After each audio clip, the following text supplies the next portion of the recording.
सिंधी अदबी संगत औरत शाख हैदराबाद जे पारां आपा परवीन मूसा मेमन सां ही जेको ममता जी शाम मल्हाई वई आहे, मुंहिंजे लाइ इन करे बि ॾाढी ख़ुशी वारी ॻाल्हि आहे त भले अदा फ़हीम नोनारी कुझु बि चवे, असां हाणे औरत अदीबाउनि खे, औरत लेखकाउनि खे, औरत स्कॉलर्स खे मान ॾियण लाइ हाणे असांखे उन मर्दाणी ग़ुल्बे वारे स्टेज जी ज़रूरत कान्हे, छाकाणि त हाणे सिंधी अदबी औरत शाख आहे।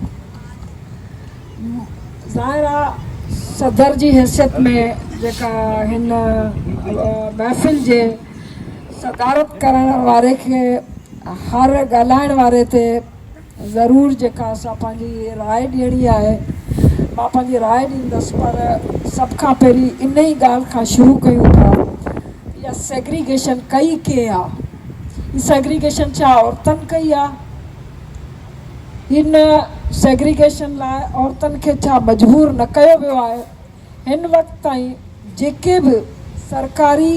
गैर सरकारी अदबी तंज़ीमनि जा मुख़्तलिफ़ प्रोग्राम थियनि था, मां सिर्फ़ु हिकिड़ो जेका असां गुज़ारिश करणु चाहींदसि त मूंखे ॿुधायो वञे त औरत लेखकाउनि, दानिश्वरनि ऐं अदीबाउनि ऐं शाइराउनि लाइ केतिरी मञता जा ॾिहाड़ा मल्हाया विया आहिनि, मूंखे सिर्फ़ु उन्हनि जा नाला ॿुधायो वञे त पोइ मां सम्झंदसि त असांखे सेग्रीगेशन जी ज़रूरत कोन्हे। ऐं सचुपचु त इहा असां बि ख़्वाहिश रखूं था त इहा सेग्रीगेशन न हुजणु खपे, इहा ख़्वाहिश असांजी आहे। ऐं उहा ख़्वाहिश रखण जे बावजूदि असां अलॻि ठाहिण ते मजबूर आहियूं, छाकाणि त हाणे असां जूं अखियूं ॾिसी ॾिसी थकी पियूं आहिनि त हीअ जेके स्टेज ते वेहनि था असांखे रुॻो ताड़ियूं वॼाइण लाइ घुराइनि था, ऐं हाणे असां ताड़ियूं वॼाइण वारनि मां कोन आहियूं। असां पंहिंजे भेनरनि खे, पंहिंजे अदीबाउनि खे पाण मान ॾेई सघूं था। ऐं सचुपचु त अॼु ख़ासि तौर ते डॉक्टर साहिबा जे लाइ जेका ही ममता जो प्रोग्राम रखण खां पोइ बि जेको अॼु हुन ते ॻाल्हायो वियो, मां ॿुधी ख़ुदि सच पुछियो त हिकिड़ी शर्मसारी महसूसु थी कयां त हेतिरनि ॾींहंनि में हिकिड़ी उहा मौक़िक़ ख़ातून, मां हिकिड़ी ॻाल्हि ॿुधाईंदी हलां त औरत जेका असां रिसर्चर ऐं मर्द रिसर्चर में फ़र्क़ु आहे। औरत लेखका मर्द लेखक में बि फ़र्क़ु हूंदो, पर रिसर्चर में ख़ासि तौर ते जंहिं वटि 39 किताब जंहिं लिखिया हुजनि, अदा चयो त 40 किताब थी विया आहिनि, 40 किताब लिखिया हुजनि, उन घरदारी बि कई हुजे, उन नौकिरी बि कई हुजे, उन ज़मानेदारी बि कई हुजे, ऐं सभिनी जॻहियुनि ते किथे काटा करिणो आहे, किथे साथ ॾियणो आहे, किथे वक़्तु ॾियणो आहे, उन अहिड़े टाइम जी मैनेजमेंट कई हुजे जो मां नथी सम्झां त असांजे घणनि मर्द अदीबनि वांगुरु को अदी जे ॿारनि खे का शिकायत हूंदी त अदी टाइम न ॾिनो आहे घर खे। असांजे केतिरनि ई मर्द मौक़नि वांगुरु हिन जे जेका असां घर जो जेको पार्टनर आहे उनखे बि का इहा शिकायत न हूंदी त हिन असांजो टाइम उनखे ॾिनो आहे। उहा ख़ातून माना उहा ख़ातून बल्कि घणो करे सभु ख़वातीन जेके अचनि थियूं उहे हर जॻह ते पंहिंजा फ़र्ज़ पूरा कंदे उन सां गॾु ई इज़ाफ़ी जेको कमु कनि थियूं, ऐं उन कम में जॾहिं समाज खे मञता न मिले तॾहिं लाज़िम आहे त असां सभु, तव्हां ॾिठो त तोहफ़ा, तव्हां ॾिठो त गिफ्ट, तव्हां ॾिठो त जेको औरत लेखकाउनि जो जेको प्यारु आहे, मां सम्झां थी त असां थोरा बेशक हूंदासीं, पर उहो अणलभिन करे आहे जो असां सभिनी खे इहो अहसासु आहे हिकिड़ी ख़ातून जेका उन खां पोइ लिखे थी। मूंखे हीअ ॿुधंदे ॿुधंदे मूंखे यादि पिए आयो त कहिड़ी मिसाल ॾेई सघिजे थी डॉक्टर साहिबा लाइ, कहिड़ी मिसाल ॾेई सघिजे थी त त मूंखे माखीअ जी मख वारो बि जेका असां आहे त जेको फुड़ो फुड़ो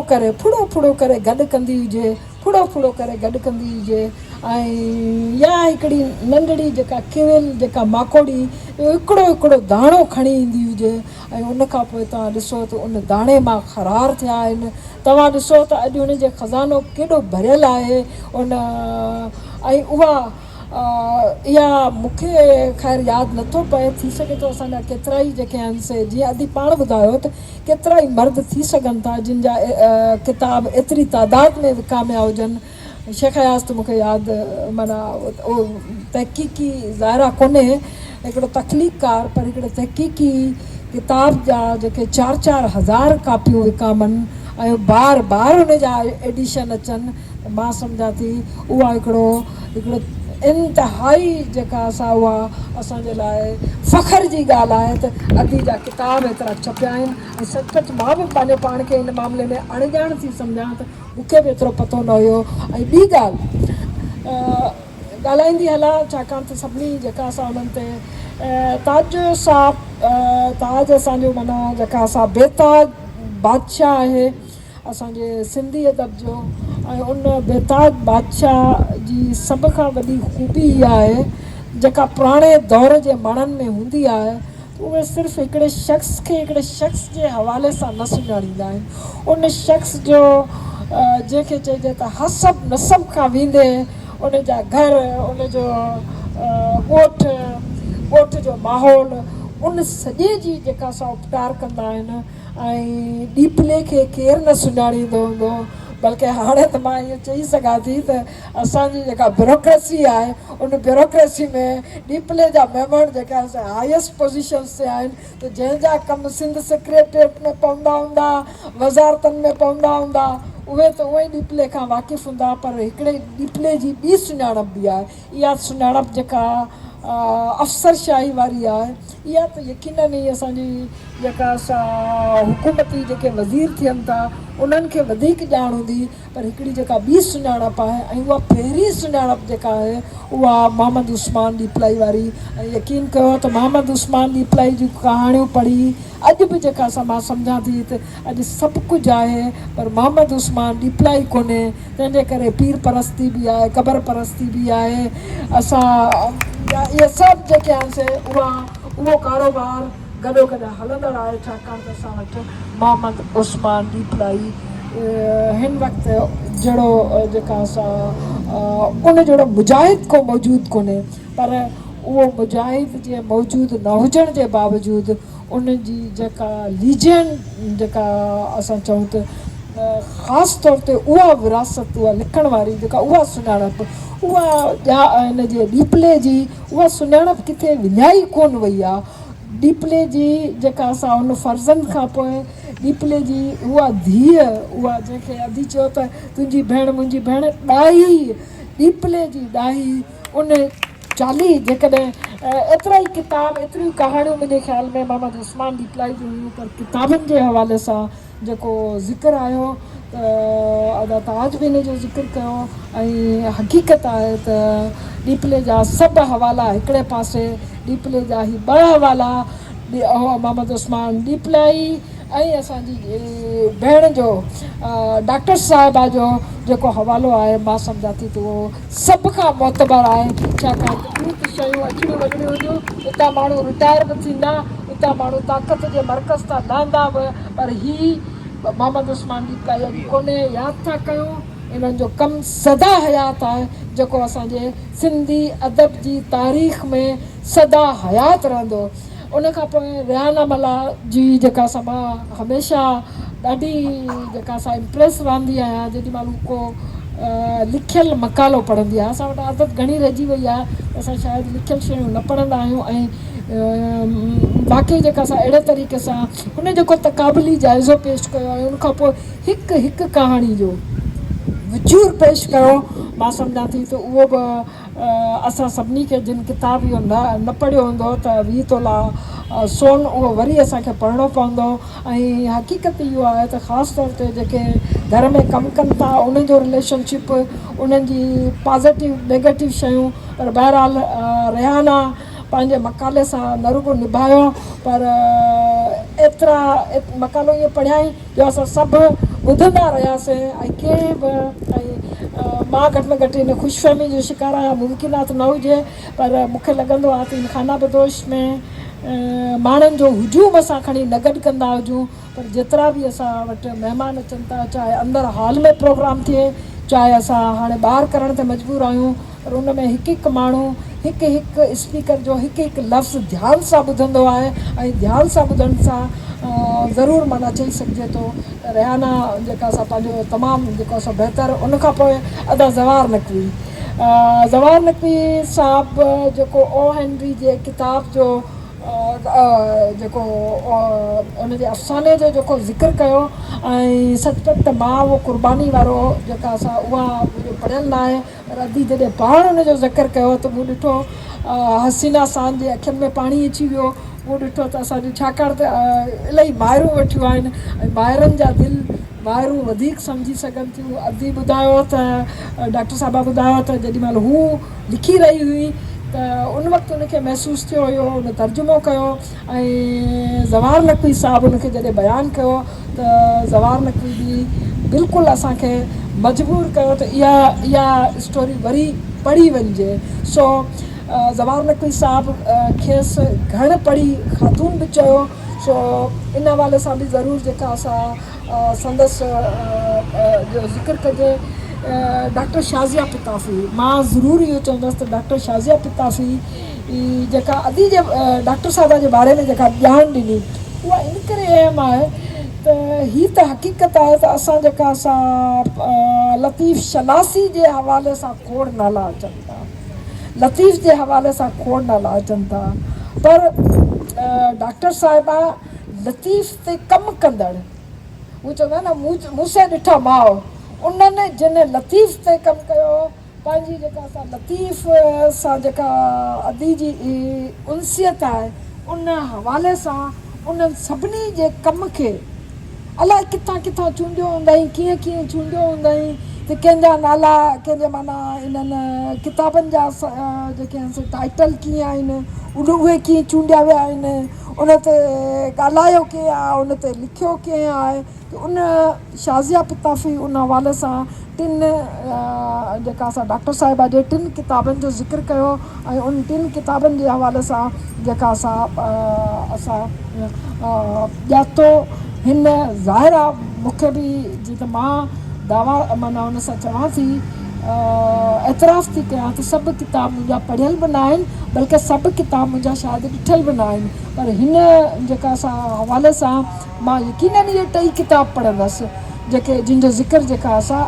डॉक्टर शाज़िया पिताफ़ी कयो। उनखां पोइ सलमा कादरी त नारो ॾेई छॾियो ऐं सचपच त सलमा कादरी पंहिंजे हुन मोहबत मां हिकिड़ी कलीग जी हैसियत में जेका हुन महसूसु कई ऐं उनखां पोइ हुन हिकिड़ो कलीग हिकिड़ो जेको तव्हांजो वर्क प्लेस ते तव्हां सां गॾु आहे उहो ई तव्हांजी ईमानदारी, उहो ई तव्हांजे हुनखे न रुगो सम्झी सघे थो ऐं उहा ई जेका मोहबत ऐं कमिटमेंट आहे उहा कमिटमेंट मूंखे उनजे लफ़्ज़नि में सलमा जे लफ़्ज़नि में मूंखे नज़र आई। उनखां पोइ डॉक्टर फ़हीम नोनारी साहिबु उन ते त मां ॻाल्हाए चुकी आहियां। उनखां पोइ डॉक्टर रफ़ीकुल हसन खोखर साहिबु जेका असां पंहिंजी ॻाल्हि कोई हाणे मां मुख़्तसिर पंहिंजी ॻाल्हि रखंदसि। मुख़्तसिर ॻाल्हि इहा त हक़ीक़त में जेको डॉक्टर साहिबा जो डॉक्टर परवीन मूसा साहिबा जो जेको पोरियो आहे, जेका उनजो जेको कमु आहे ऐं उन कम में आख़िर में ही किताब जेको अफ़साना निगारी जो मूंखे यादि पियो पवे त इहो कुझु ईअं आहे जीअं असां मग़रिब जा अदीब पढ़ंदा आहियूं, यूरोप जा अदीब पढ़ंदा आहियूं ऐं सची ॻाल्हि ॿुधायां त असां सभिनी में जेका मूं समेत असां सभिनी में हिन खिते जे माण्हुनि में सभिनी में इहा आहे त असां वटि टाइम मैनेजमेंट कान्हे, असां वटि प्लान कोन्हे, असां वटि जामिया मनसूबाबंदी कोन्हे त असांखे करिणो छा आहे। हा ज़हन में ख़्यालु अची वियो, राति जो केॾी महिल अची वियो तव्हां हिन में लिखी छॾियो, तव्हां डायरी में लिखी चयो, उनखां पोइ तव्हां साहेड़े किताब छपाए छॾिया, पर हिकिड़ी ख़ासि मनसूबाबंदी सां उन्हनि किताबनि ते त मूंखे लिखिणो किथां आहे ऐं मनसूबाबंदी उहो ई करे सघंदो आहे जंहिंखे ख़बर, जंहिंखे समाज जी ख़बर हुजे त समाज खे घुर्ज छा जी आहे। मुमकिन आहे त असां सभु ख़ुशि जेका असां शाइरी मां घणा थींदा हुजूं, असां गीत ॻाए घणा थींदा हुजूं, असां अफ़साना नाविल पढ़ी घणा थींदा हुजूं, असांजा ॿार असांजो जेको नवां लिखंदड़ आहिनि उहे नवां नवां जेके असां किताब उन्हनि जा मार्केट में अचनि था ऐं असां घणा ख़ुशि थींदा हुजूं। पर हिकिड़ो माण्हू मुस्तक़िल मिज़ाजी सां, ऐं यकीन कयो त मां पंहिंजी बि जेका असां उमिरि जे हिसे में मुख़्तलिफ़ तजुर्बा रखण जे खां पोइ मां हिकिड़ी ॻाल्हि खां बिल्कुलु जेका असां माना मां उन ते ईमान आहे मुंहिंजो अची चुको आहे, उहो इहो आहे त मुस्तक़िल मिज़ाजी। असां सभिनी जे शख़्सियतनि जे अंदरि तमामु असां ऊचाइयुनि ते हूंदासीं के घटितायूं हूंदियूं असां में, पर असां सभिनी जी हिकिड़ी वॾे में वॾी जेका ख़ामी आहे, असां सभु पंहिंजे कमनि में शायदि एतिरा मुस्तक़िल मिज़ाज जामा मनसूबाबंदी रखंदड़ न आहियूं। इहो असांजो क़ौमी मिज़ाज आहे, इहो असांजो समाजी मिज़ाज आहे, इहो असांजो अदबी मिज़ाज आहे। जेॾी महिल का शइ थी वञे थी असांखे ओचिता छिरक पवनि था, सूबा ठही विया ओचिता छिरक, कैनाल ठही विया ओचिता छिरक, त हीअ थी वियो, ही ओचिता छिरक पवनि था। भला असां जेकॾहिं मुसलसल 40 सालनि खां जेके जेके असां सिंध ॻाल्हि कंदा आहियूं, 40 सालनि खां असां मुस्तक़िल मिज़ाजी सां असां ॾिठो हुजे, असां नज़र रखी हुजे त वसीला था खसिजनि, असांजा हिकु हिकु शइ थी खसिजे, त 40 सालनि त तयारी भला छो न कईसीं। सवाल त ठहे थो, ईअं इहो सवाल बि ठहे थो त असां बावजूदि इन जे